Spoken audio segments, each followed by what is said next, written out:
नया है कश भी नए, क्या खूबियाँ पैमाना है ये दारुल उलूम नौमानिया।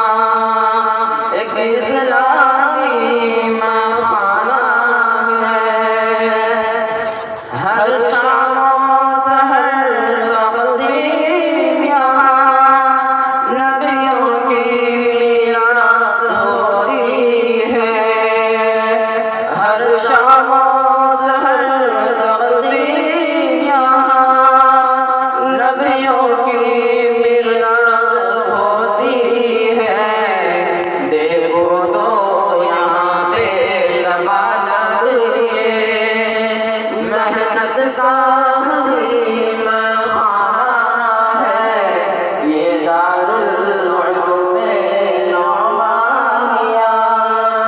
एक इस्लामी महखाना है,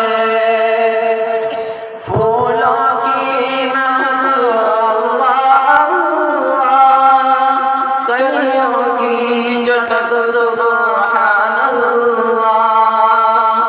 फूलों की महक अल्लाह अल्लाह, कलियों की चटक सुबहान अल्लाह।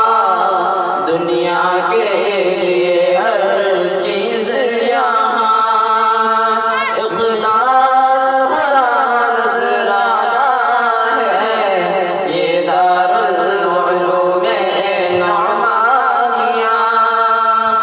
एक इस्लाम